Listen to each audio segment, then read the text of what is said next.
এই পৃথিবীর মাটিতে, এই দুনিয়ার মাটিতে যারা আল্লাহকে ভালোবাসবে, যা আল্লাহর সঙ্গে আপোস করবে, আল্লাহকে নিজের বানাবে, আল্লাহর সাথে মহব্বত করবে, তাদের চরিত্রটা কেমন হবে?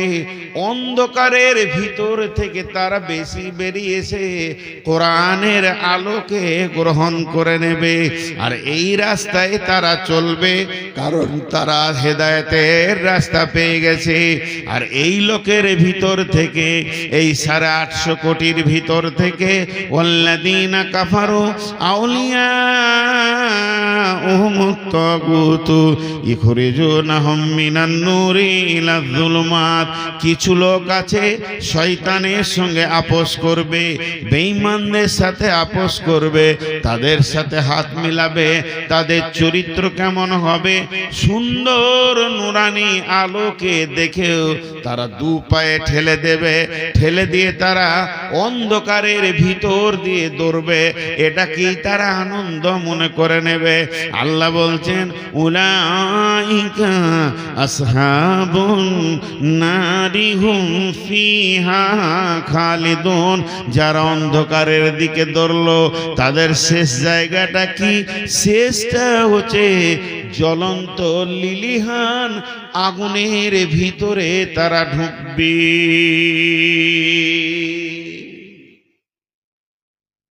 আল্লাহ উদাহরণ দিয়েছেন একটা, এই উদাহরণটা শুনে খুব মজা লাগলো। এটাকে বলা হয়েছে সিরাজ। একটু ধ্যান দেবেন, সিরাজ। সিরাজ মানে হচ্ছে চেরাগ, প্রদীপ, প্রদীপের আলো। এটাকে যদি সূর্যের আলো বলতো দাম কমতো না বাড়তো? আল্লাহ বলছেন আল্লাযী আরসালাহু বিল হাক্কি বাশীরাও ওয়া নাযীরা ওয়া দাঈয়ান ইলাল্লাহি বিইযনিহি ওয়া সিরাজাম মুনীরা। বিশ্বনবীর জন্য বলছেন, আমি তোমাদের কাছে এমন একজনকে পাঠালাম যে তোমাদেরকে ভয় দেখাবে এবং আশাও দিবে, বাশীরা ওয়া নাযীরা, সুসংবাদ দেবে, জান্নাতেরা জাহান্নামের ভয় দেখাবে।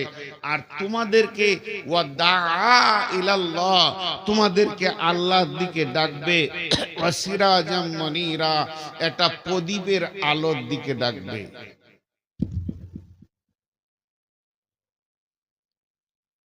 তোমাদেরকে যে ডাকবে প্রদীপের আলোর দিকে ডাকবে, চেরাগের আলোর দিকে ডাকবে।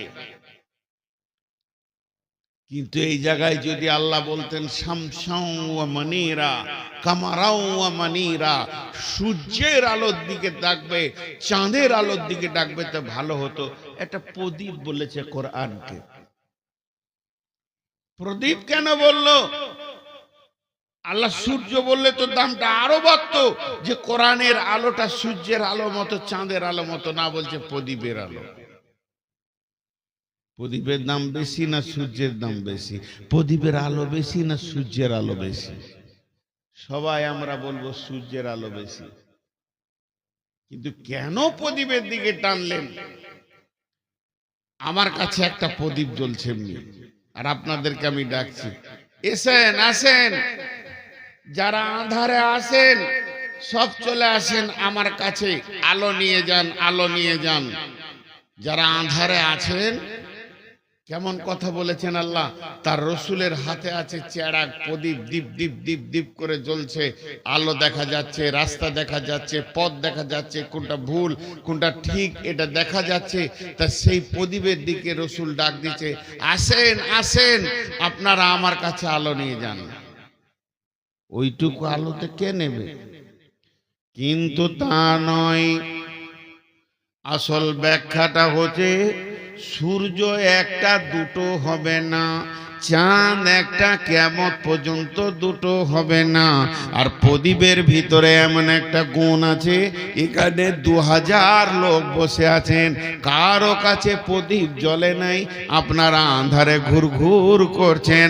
আর আমি যদি একটা প্রদীপকে জ্বালিয়ে দিই, আর আপনারা যদি আপনাদের প্রদীপটাকে আমার প্রদীপে এনে টাচ করে দেন, আমার চেহারাকে শুধু এরকম টাচ করবেন, আপনার প্রদীপটাও জ্বলে যাবে। এরকম 2000 প্রদীপ জ্বলে যাবে। কেন? যদি 800 কোটি মানুষ আসে, সবারই প্রদীপ জ্বলে যাবে। আর যার প্রদীপ থেকে আগুন নেওয়া হবে, ওর প্রদীপে আলো কমবে না, ওর প্রদীপের আলোটা যেমন ছিল তেমনি থাকবে। তাই আল্লাহ তাবারাক ওয়া তাআলা বলতে চেয়েছেন, আমি আমার নবীর হাতে যে প্রদীপটা জ্বালিয়ে দিয়েছি, তোমরা যারা আঁধারে আছো, নিজের নিজের প্রদীপটা ওখানে জ্বেলে নাও, দেখো তোমরাও রাস্তা পেয়ে যাবে। সেই প্রদীপটার নাম হলো কোরআন।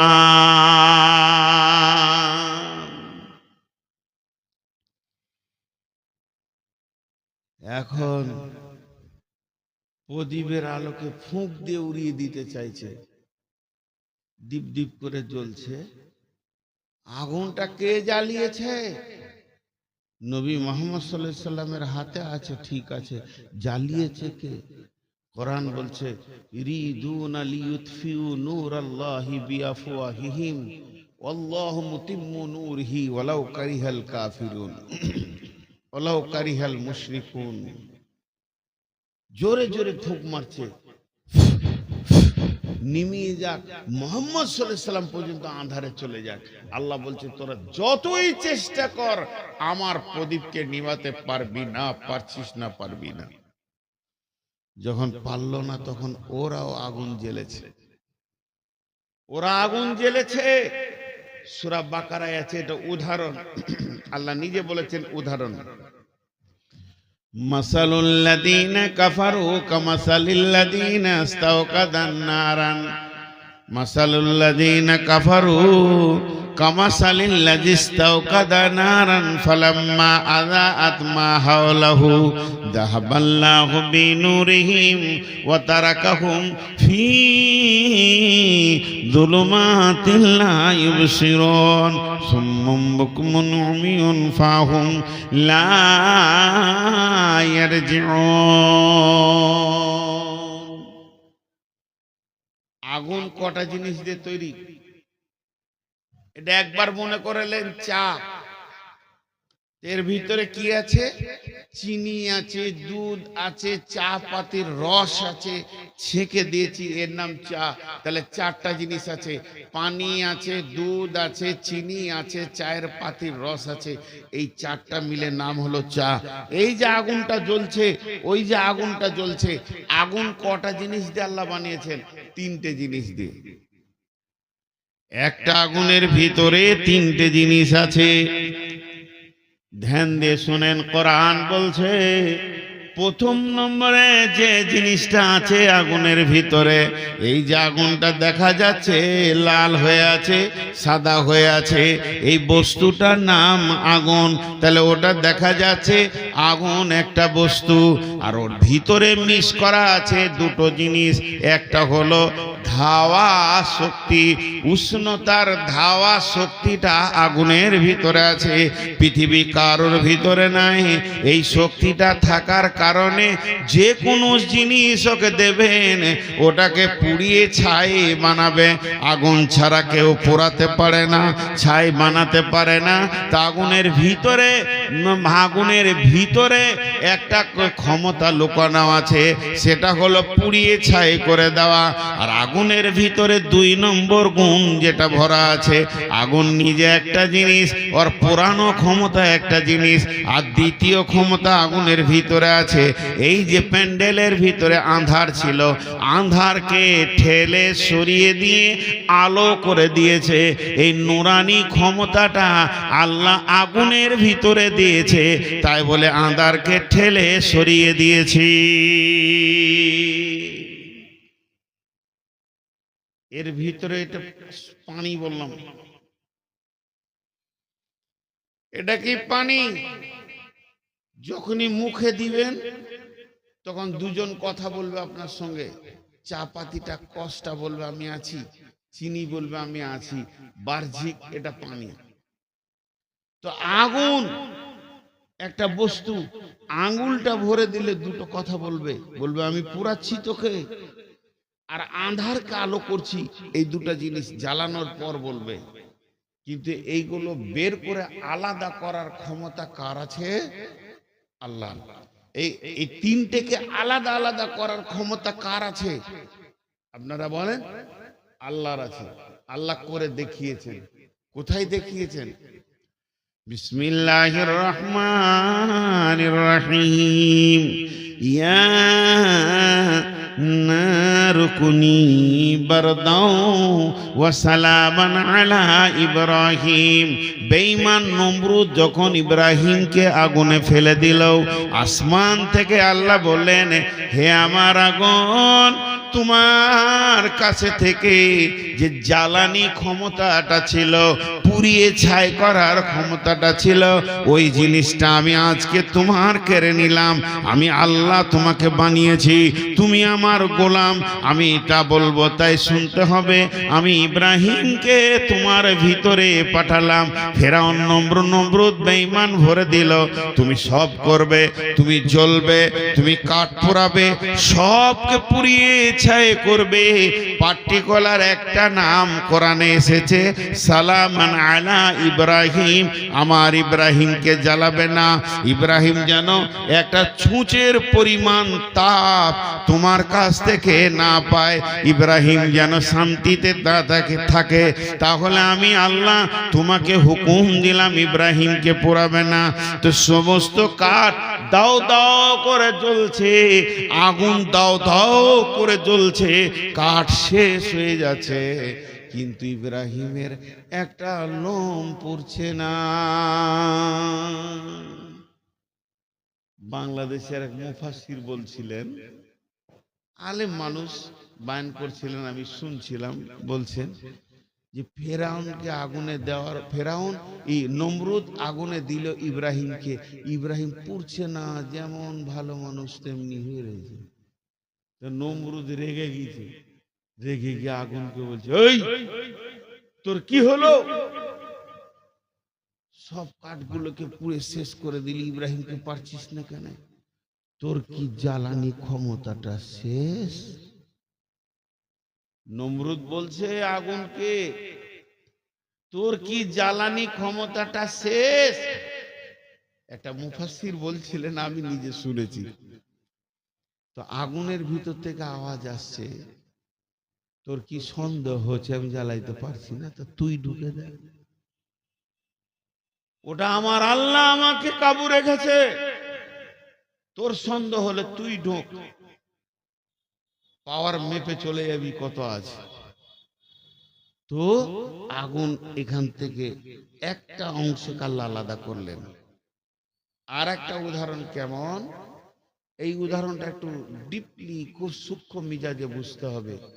মাথাতে একটা ছবি নিয়ে আসেন, একদিকে রাসূলুল্লাহ সাল্লাল্লাহু আলাইহি ওয়াসাল্লাম হাতে প্রদীপ নিয়ে আছে, গোটা আপনাদেরকে ডাকছে, এসো এসো আমার কাছে আলো লাও, রাস্তা দেখো।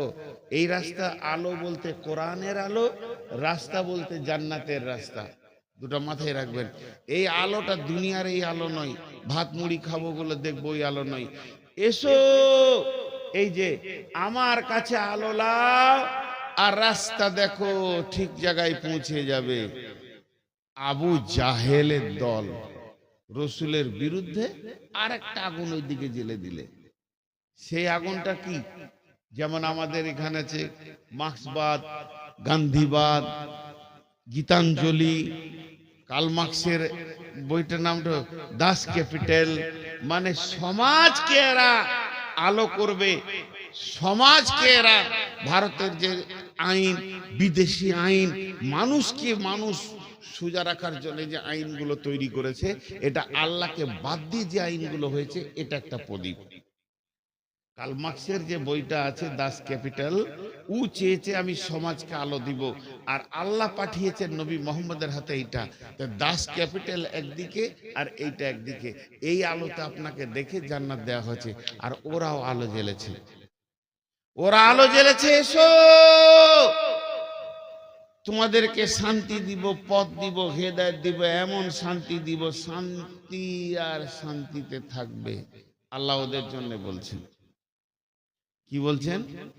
মাসালুল্লাযীনা কাফারু কামাসালুল্লাযীনা কাফারু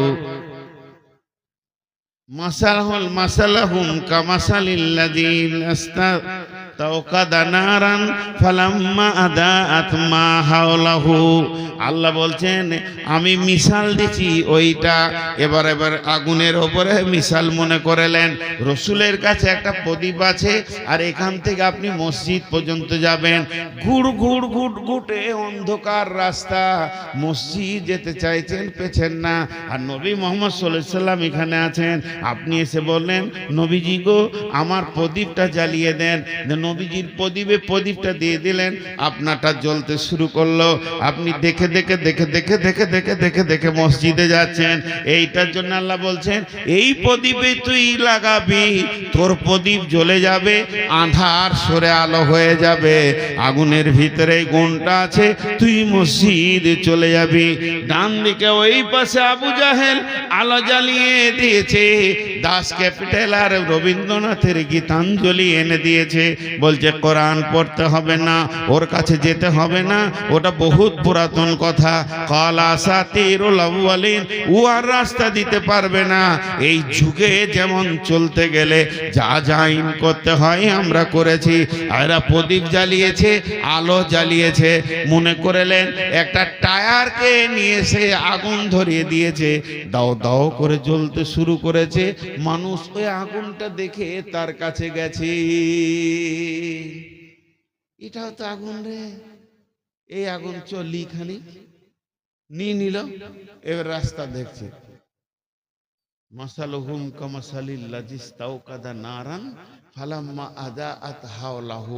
ওই আগুনের কাছে যখন সবাই গেল, বেঈমানের আগুনের কাছে, রসুলের আগুনের কাছে যতজন এলো, রাস্তা পেয়ে গেল, মসজিদ যেতে শুরু করেছে, ওরা ফজরের জামাত ধরবে, এশার জামাত ধরবে।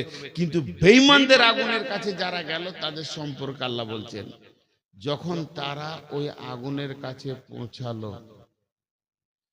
আল্লাহ বলছেন যাহাবাল্লাহু বিনূরিহিম ওয়া তারাকাহুম ফি যুলুমাতিল লা ইবসিরুন।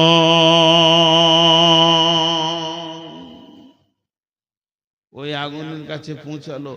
আমি যেমন ইব্রাহিমের আগুনকে বলেছিলাম ওরে জ্বালানি শক্তিটা কেড়ে নিলাম, তুই থেকে যা, ইব্রাহিমকে জ্বালাবি না। আর এই বেঈমানদের আগুনে যে আগুন আন্ধারকে আলো করে, ওই ক্ষমতাটা আমি কেড়ে নিলাম। যাহাবাল্লাহু বিনূরিহিম, আমি আগুনকে বললাম, আবু জাহেলের আগুনকে, এ আগুন তুই জ্বলবি আর যা দিবে তাকে জ্বালাবি, কিন্তু আঁধারকে ঠেলে যে আলো হয় ওইটা আজকে তোর কাছ থেকে কেড়ে নিলাম আমি আল্লাহ। খবরদার আঁধারকে আলো করবি না। ওদের আগুন জ্বলছে দাও দাও করে, আগুনে হাত দিলে ও বাবারে পুড়ে গেলাম, জ্বলে গেলাম। আগুন তো ঠিক আছে, কিন্তু আঁধার আঁধারই আছে, আলো নাই। একটা কথাই বুঝে নেবেন, সৌদিতে আজও কোরআনের আইন আছে, 100 ভরি সোনা পরে মেয়েরা রাত 12টায় মসজিদে নামাজ পড়ে চলে যাচ্ছে। আর আমেরিকায় আজ কোরআনের আইন নাই, 6 বছরের মেয়ে ধর্ষিতা হচ্ছে। কি বলে স্টিপসিং নাকি ফাইল খুলে দেখেন, ইভিস্টিং ফাইল খুলে দেখেন। এই ফাইল আজকে সারা বিশ্বকে বুঝিয়ে দিল ওরা কত আঁধারে আছে, ওদের কাছে আলো নাই। কারণ আলো যে জায়গায় আছে সেটাকে কেড়ে নেওয়া হয়েছে। এর জন্য আল্লাহ সূরা বাকারায় এই কথাটা বললেন, আল্লাহু ওয়ালিয়ুল্লাযীনা আমানু ইখরিজুহুম মিনাল যুলুমাতি ইলান নূর ওয়াল্লাযীনা কাফারু আউলিয়া وهم الطاغوت يخرجونهم من النور إلى الظلمات أولئك أصحاب النار هم فيها خالدون হেদায়েতের আলো এমন একটা আলো, হেদায়েতের আলো এমন একটা আলো যা আপনাকে ঠিক জায়গায় পৌঁছিয়ে দেবে, যেটা বিশ্ব নবী এনেছিলেন, যেটা বিশ্ব নবীর কাছে ছিল, যেটা বিশ্ব নবী এনেছিলেন বিশ্ব নবীর কাছে ছিল। খুব ভাবার আছে জিনিসগুলো, খুব গবেষণামূলক কথা। তো আল্লাহ তাবারাক ওয়া তাআলার কাছে সব থেকে চাওয়ার জিনিস হলো হেদায়েত। একটা গল্প শোনাবো আপনাদেরকে, গল্প না শোনালে উদাহরণ, যে আবতার বর্ধমানী লিখেছিল গল্পের ভিতরে জ্ঞান, গল্পের ভিতরে জ্ঞান আছে। আর এই গল্পটা আমি অনেকবার শুনিয়েছি, ফেসবুক ইউটিউবে হাজারো বার পেয়ে থাকবেন, নতুন কিছু নাই। সেটা হচ্ছে, কার কথা বলবো, ধরেন নবী মুসা। প্রথমে ক্লিয়ার করে দিচ্ছে এটা হাদিস মনে করবেন না, এটা হাদিস নয়, এটা কোরআনের তাফসীরও নেই। আমি নবীর নামে বলছি বোঝানোর জন্যে, গল্পকে সুন্দর করে বানিয়ে এর ভিতরে জ্ঞান আছে বিধায় আপনি এটাকে হাদিস বা কোরআন বলবেন না। নবী মুসার কথা কেন বলছি? নবী মুসা ছিলেন কালিমুল্লাহ, আল্লাহর সঙ্গে কথা বলতেন সরাসরি। তুর পাহাড়ে গিয়ে আল্লাহর সাথে কথা বলতেন, আল্লাহ মুসার সঙ্গে কথা বলতেন। তো নবী মুসা হন্তদন্ত করে হাঁটছে আপনাদের পোড়ামারির রাস্তার ভিতর দিয়ে, চললো আল্লাহর সঙ্গে কথা বলবে। ওনার কিছু দরকার আছে, প্রয়োজন পড়েছে আল্লাহর কাছে কথা বলার জন্য, উনি ব্যস্তর সঙ্গে হাঁটছেন। ঠিক রাস্তার ধারে একবারে বিরাট বড় ড্রেন, সেই ড্রেনে একটা শূকর এই পর্যন্ত ডুবে আছে, পেচ্ছাপ পায়খানা নোংরা কাদা খিচে শুধু মুখটা বের হয়ে আছে।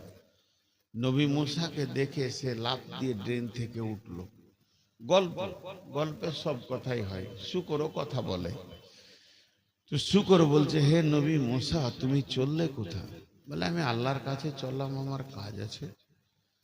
তখন বলছে, তো তোমার যেটা কাজ আছে তুমি সেরে নিও, আমার একটা খবর আল্লাহর কাছ থেকে নিয়ে আসিও।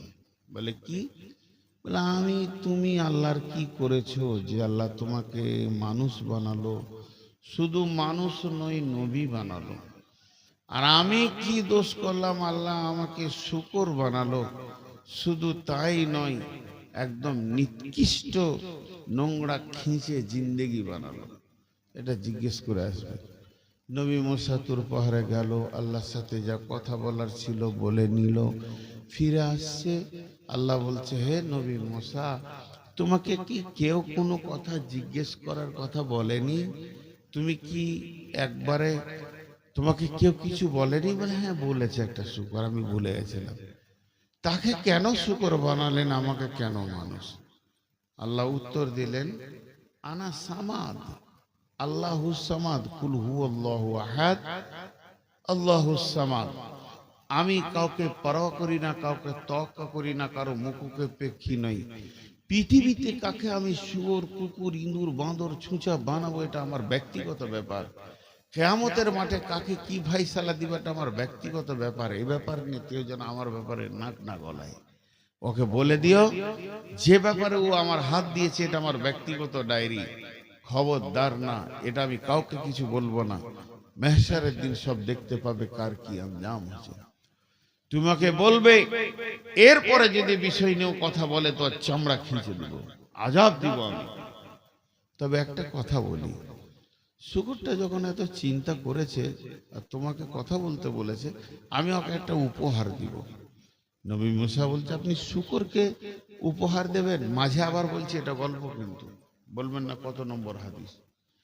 তো শুকরকে উপহার দেবেন? বলছে কোনো মাল নয়, একটা কথা। কি কথা? তুমি যাও শুকরটাকে গিয়ে বলো মানুষ হবি, বেশি কথা হলে একটা কথা, মানুষ হবি? ও বলবে হ্যাঁ, কিংবা বলবে না। ও যদি হ্যাঁ বলে, তুমি নবী হিসেবে আমাকে বলবে রব্বানা, আর কিছু বলতে হবে না, হে আমার প্রভু। ও রাজি হয়ে গেছে, তা আমি ওকে 1 সেকেন্ড লাগবে না সুন্দর সুশ্রী মানুষ বানাবো।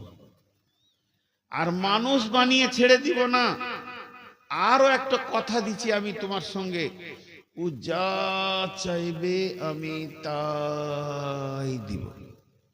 ও যা চাইবে আমি তাই দিব। পৃথিবীর সেরা রাজনীতিবিদ বানাবো, পৃথিবীর সেরা ধনী বানাবো, জমি জায়গা পুকুর বাগান যা চাইবে তাই দিব। পাম্পের মালিক, বড় বড় বাসের মালিক যা চাইবে তাই দিব। ওর জায়গা থাকবে চাঁদে পর্যন্ত, পৃথিবী তো দূরের কথা, যা চাইবে তাই দেবো। সোনার দানা, বিবি দিব, বউ দেবো, ছেলে দেব, বেটি দেব, জামাই দেব, নাতি পোতাতে ঘর ভরে দেব, যা চাইবে তাই দেব। একটা জিনিস দিব না, মাথা ঠুকলো, হেদায়াত। বলছে ঠিক আছে। শুকরটার কাছে যখন নবী মোসা ফিরে যাচ্ছে, শুয়োরটা উঠে দাঁড়িয়েছে, কিছু খবর? বলছে ওই রকম প্রশ্ন আল্লাহকে করিস না, আল্লাহ রেগে গেছে। তাই নাকি? বল হ্যাঁ, তোকে আজাব দেবে, তোবা করে লে। তবে শোন, তোকে একটা উপহার দিয়েছে। কি লিবি? হ্যাঁ, তা আল্লাহ দেওয়া উপহার লুবো না? তাহলে শোন, তুই খালি মানুষ হবি নাকি বল। তুই মুখে একবার বলবি হ্যাঁ আমি মানুষ হব, আমি আল্লাহকে দরখাস্ত দিব, শুধু বলবো রব্বানা, মাবুদ রাজি হয়ে গেছে, তোকে সেকেন্ডের মধ্যে মানুষ বানিয়ে দেবে। আর মানুষ যখন তুই হয়ে যাবি, তোর জবান দিয়ে আল্লাহর কাছে যেটা চাইবি সেটা আল্লাহ দেবেন, ও আদা করে দিয়েছেন। জমি জায়গা, গাড়ি বাড়ি, পুকুর বাগান, অট্টালিকা, ফ্ল্যাট বাসা, টাকা পয়সা, রাজনীতিবিদ হবি, ধনী হবি, পৃথিবীর সেরা ধনী বানাবে, তোকে কোনোটা আল্লাহ না বলবে না। তুই চেয়ে যাবি দিয়ে যাবে, চেয়ে যাবি দিয়ে যাবে, চেয়ে যাবি দিয়ে যাবে, কিন্তু মাথা ঠুকে মরে গেলেও তোকে হেদায়াত নামে বস্তুটা দেবে না। যে বস্তুটা দিলে মানুষ দিনের রাস্তা পাবে, আল্লাহ পাবে, জান্নাত পাবে, জাহান্নাম থেকে মুক্তি পাবে, ওই রাস্তাটা খালি দেবে না, বাকি যা চাইবি তাই দেবে। এবার শুকরটা জবাব দিয়েছে, হে নবী মুসা, থাক থাক থাক, হে নবী মুসা থাক থাক, আমার জন্য দোয়া করতে হবে না, আমি মানুষ হতে চাই না। বেঈমান বেঈমান মানুষ হওয়ার থেকে, বেঈমান মানুষ হওয়ার থেকে আমি শুকর অনেক গুণে ভালো। যে মানুষের মতো জিন্দেগি পেল, মসজিদে দরজা পেল না, জমি জায়গা পুকুর বাগান পেল, মসজিদের দরজা পেল না, ওই লোকটা থেকে আমি শুকরটা অনেক গুণে ভালো, আমার জন্য দোয়া করতে হবে না।